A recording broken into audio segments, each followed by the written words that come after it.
Welcome back to Hightop Sports Recruiting. This is Cody the Professor, and today we are breaking down the Oregon 2.0 2024 class recap with our Hightop Sports Oregon channel insider, Derek. We're going to go ahead bring him on in just a second, but real fast, in the descriptions, go ahead and check out Devil Dog Brewing Beans, 10% off with code RECRUIT, and also go ahead and check out that Oregon Hightop Sports channel also there. Go ahead, like, subscribe. Let's go ahead and get down to it. For sure. So let's scroll down to our next set of guys here. Now this is inside the top 200 nationally. Again, now we're like 8 guys deep, and we haven't even cusped nationally 200 yet. So let's go with Dakota Fields. Another DB, 6'2", 185. Another lockdown, true man-to-man corner. Has speed to stay with the wide receivers. Great. He has great hip flip, and his wingspan and frame is prototypical of an NFL DB. 100%. In my opinion, just from what I'm able to see, I would say he is one of the more raw prospects. That's not to say that there's not the talent there. Absolutely very talented kid, as we can see, just how they rank or rate him in the recruiting scale. And honestly, one of the guys that it was very essential that they were able to flip him from USC at one point. He's going to find a way to be on the field as well. Maybe not so much as true freshman year, but going forward. And, due to that top end track speed that he does have, he's not going to be burnt on the outside just off sheer speed of these receivers. He has the speed to keep up with these guys, and he also has the ability to make an impact on the run game too. So he's one where I'm very excited to see the development take place. I think there is a little bit that needs to be had before, he's going to be that mainstay of the defense. With that being said, another guy where there's just potential through the absolute roof. Yeah, but a guy with the speed that could help him off right away, because when you got that world-class track speed, that can hide a lot of small issues that you can rehone your sophomore and then into junior year.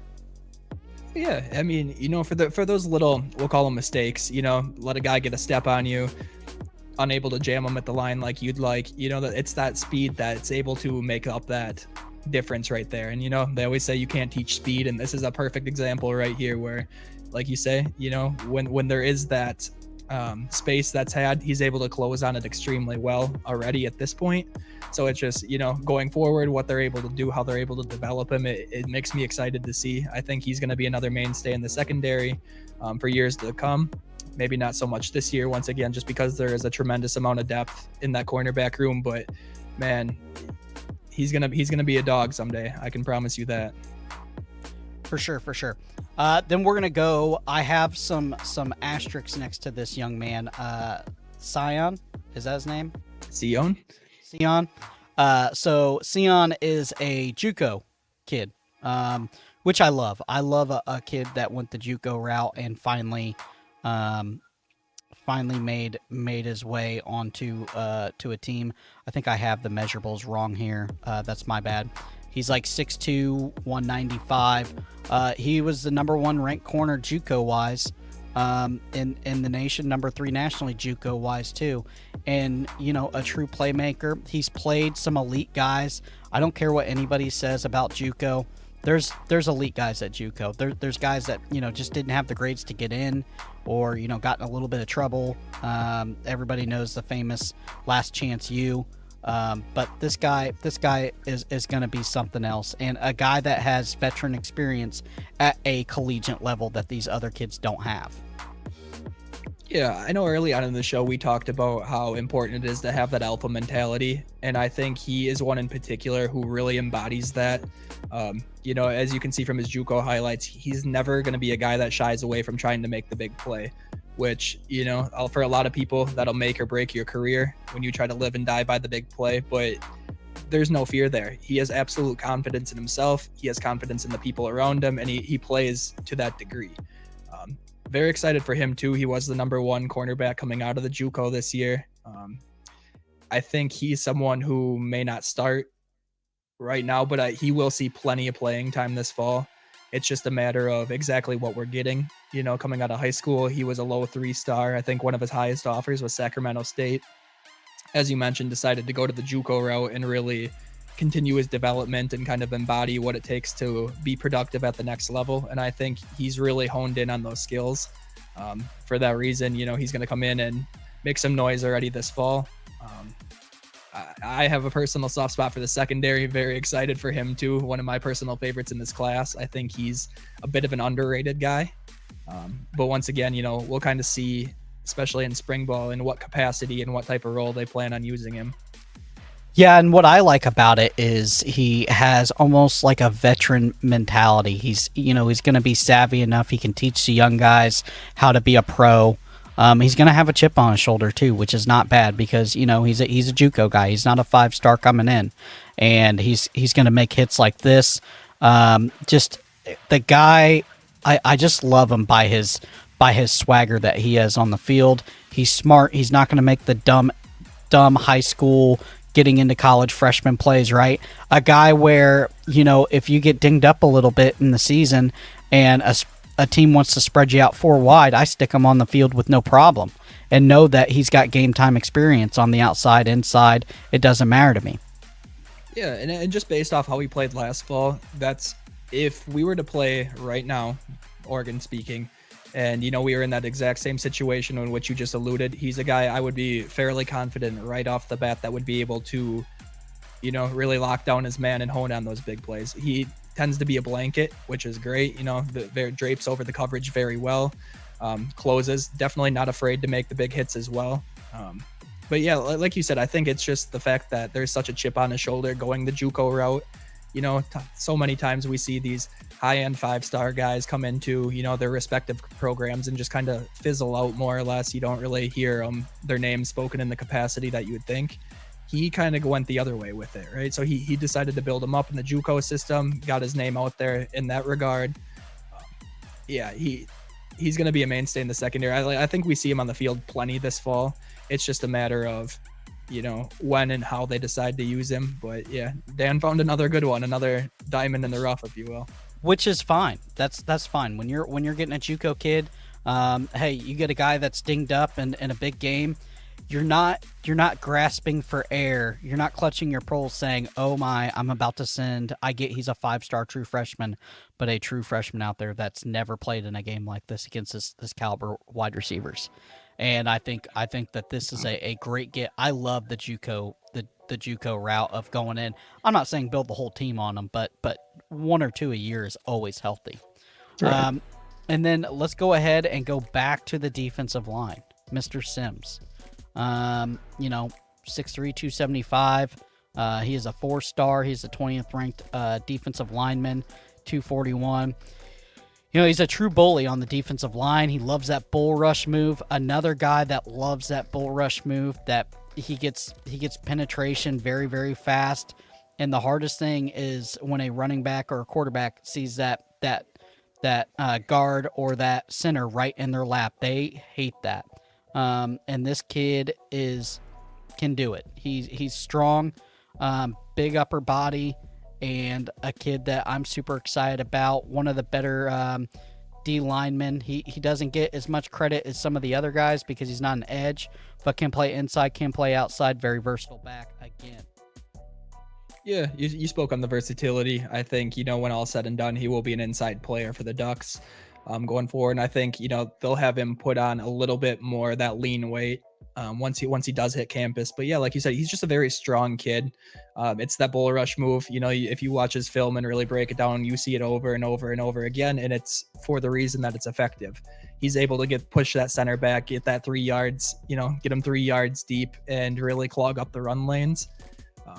I think he's another guy where you're going to need to see some development take place before we really see him consistently get meaningful snaps. Definitely not due to a lack of talent. It's just a little inexperience. There's some technical things that I think he'll have to iron out a little bit before he sees this field in a consistent manner. But once again, you talk about a man who has all the potential in the world. It's right here. Very excited to have him on campus. it's big time to have him on campus early, really, get his feet wet with the program, kind of understand what they need him to do going forward to be a successful player with the Oregon Ducks. Um, but yeah, I know he's a little underrated. Definitely a guy where, it kind of came down to Oregon and Oklahoma at the end, decided to sign with the Ducks, which is great news. And, maybe not this year, but in the years coming, he's going to be another mainstay on that defensive line, just kind of a reload and retool on that defensive line. And he will be one of those guys.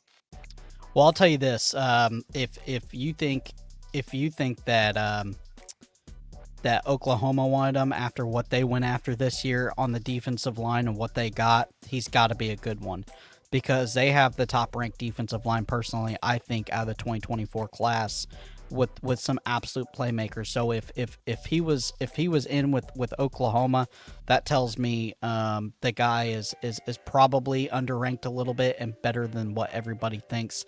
They have him playing a lot of outside. I get that. What I need to see from him is, like you said, I need to see a couple more pass rush moves. You're not going to be able to bull rush, a 360-pound center from Iowa. It's not going to happen. I got to see some stuff like that. I'd like to see him press and peak a little bit more, and kind of stay in his zone. You don't have to get down the field with reckless abandonment every single play. But those are small things that I need to see from him, and they're going to tune him up, no problem there at Oregon. Those are the only small things I saw. Yeah, completely agree. It's just a little bit of that technical versatility that we're going to need to see going forward. Not something he's incapable of learning or employing. It's just a matter of being able to, practice that, get that in your tool belt, your arsenal. So going forward, I have no worries about him. Zadavian's going to see the field plenty going forward. And then we have our final guy on, again, the defensive side of the ball, a linebacker, and a darn good one. 174, ranked nationally, 6'2", 228. He's a crafty blitzer with speed to cover tight ends, no problem, or a wide receiver if he needs to. Effective and aggressive in the run game, and not afraid to come downhill and absolutely thump somebody. Yeah, Kamar Mathuti, he is a man where he's kind of that prototypical linebacker that I think that Dan Lanning is going to kind of target and hone in on going forward. Got the same frame, able to have that versatility. Like you said, he's a very speedy linebacker. You don't have a whole lot of them who are truly able to match step for step some of these wide receivers you're going to see on Saturdays. I think he's one of them. With that being said, and another guy who's got a nose for the ball, not afraid to crash, not afraid to make the big hit, loves to hit, as a matter of fact, which is absolutely great. Gonna need to see a little development.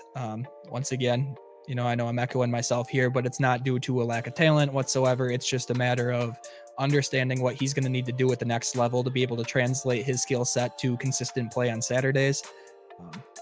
Yeah, they're very excited to have him on campus. I think he's a bit of a wild card just in terms of, what his ceiling can be.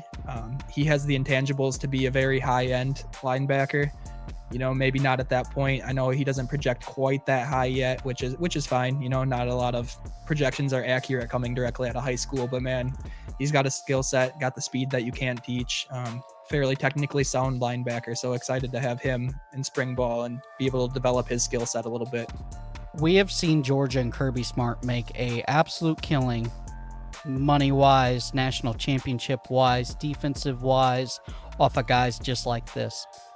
Speed, you can play them a light box with two outside linebackers. If you got two guys like this that can run sideline to sideline, hit, play coverage, they can do it all.